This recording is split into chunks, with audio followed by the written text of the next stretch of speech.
بسم الله الرحمن الرحيم، والصلاة والسلام على أشرف المرسلين سيدنا محمد صلى الله عليه وسلم.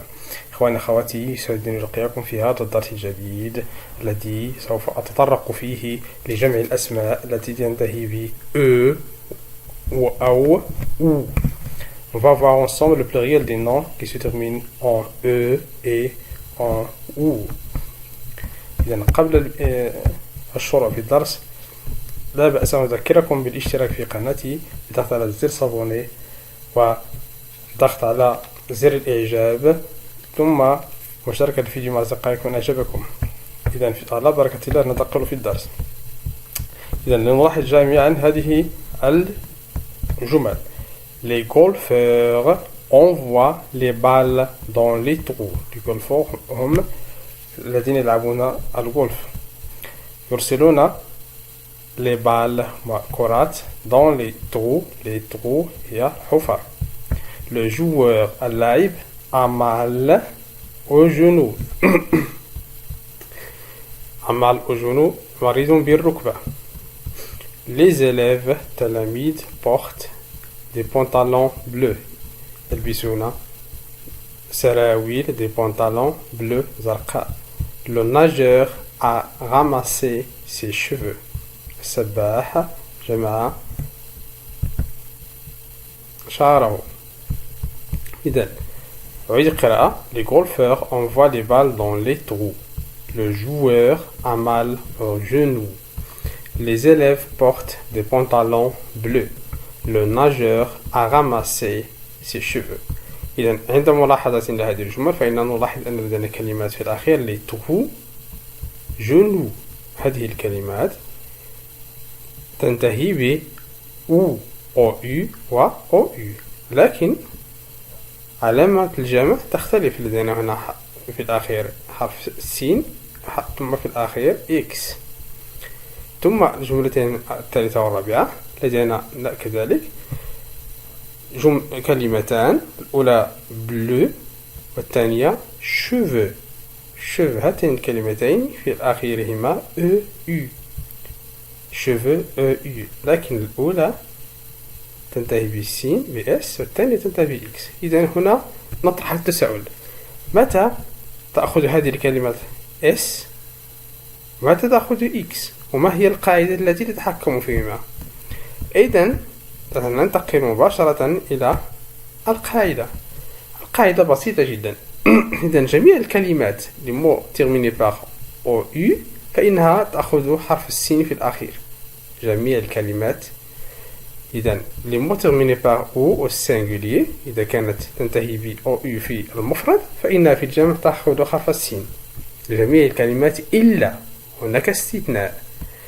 لدينا هذه الكلمات صف. لدينا بيجو شو كيو جنو إبو جوجو إبو. إذن هذه السبع الكلمات فإنها في الأخير تأخذ إكس. إذن القاعدة تقول أن جميع الكلمات التي تنتهي ب OU تأخذ حرف السين، ولكن هناك استثناء. هناك سبع كلمات هي بيجو شو كيو جنو إبو جوجو بو. إذن تأخذ حرف إكس. إذن إخواني أخواتي، لكي تضبطوا هذه القاعدة فإنه يجب ماذا؟ يجب حفظ هذه الكلمات السبع فقط. إذا حفظت هذه الكلمات السبع فقط وعرفت أنها استثناء وتأخذ إكس، إذا مباشرة عندما تجد كلمة أخرى تنتهي ب OU في المفرد ستعرف أنها ستأخذ حرف السين. إذا ننتقل إلى القاعدة الثانية. القاعدة الثانية أن الكلمات التي تنتهي ب OU في المفرد فإنها تأخذ في جمعها حرف إكس في الأخير. إذا عكس القاعدة الأولى. مثال لدينا مثلا un lieu هو المكان. في الجمع نقول لأن un lieu بما أن un lieu لديه معنيين، بأن un lieu الذي يشير إلى المكان فإنه يأخذ إكس في الأخير. وكذلك مثل القاعدة الماضية فإن هناك استثناءات، أي لدينا 3 كلمات فقط هي التي تأخذ حرف السين في الجمع. هي بلو اللون الأزرق، بنو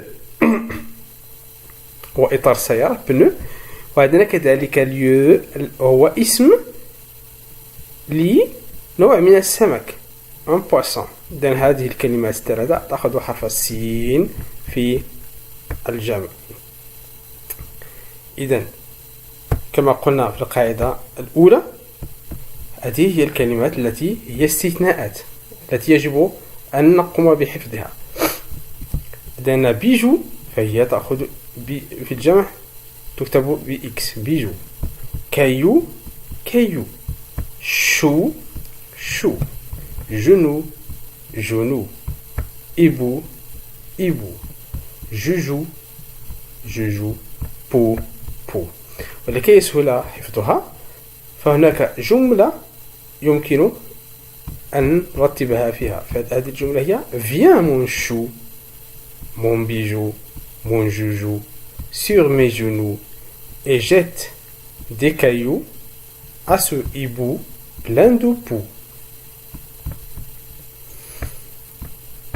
إذن الكلمات الأخرى خارج عن هذا الاستثناء عن هذه الكلمات فإنها تأخذ حرف السين في الأخير. سو سو. مو مو. طغو طغو. كلو كلو. فو فو. بامبو بامبو. إذن إخواني أخواتي ننتقل إلى التدريب والتمارين لكي نثبت هذه القاعدة.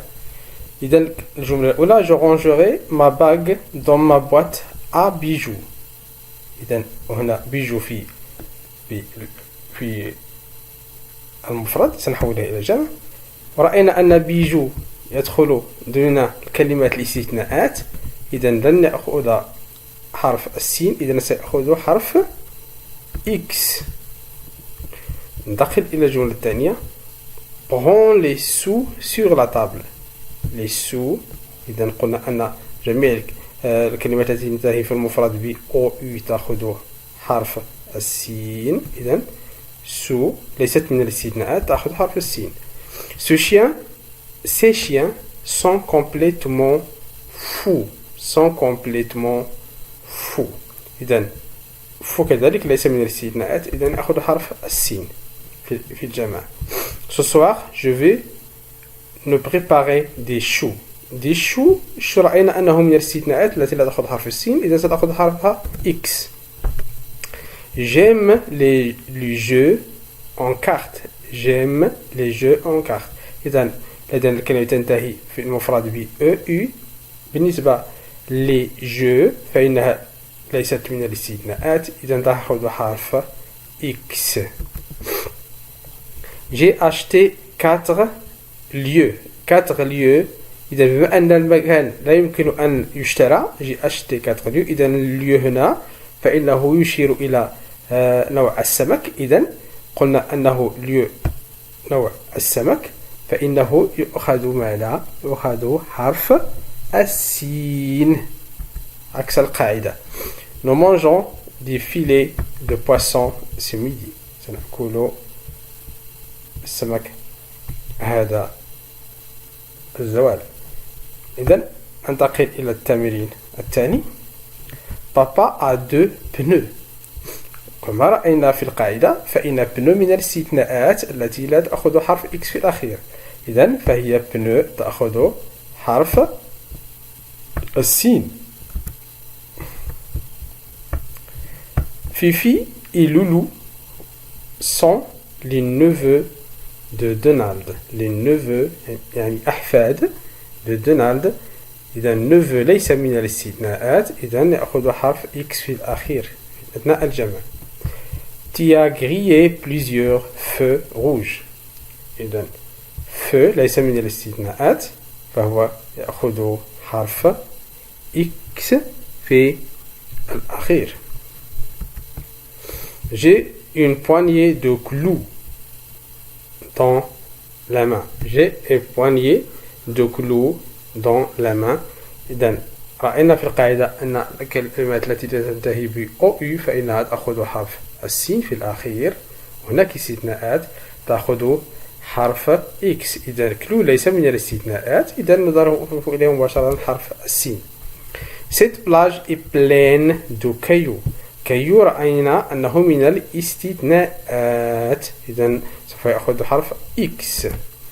Sa tête est pleine de poux. poux هو نوع من القمل وحشرات، إذن فهو من الاستثناءات كذلك، سنضيف له حرف X.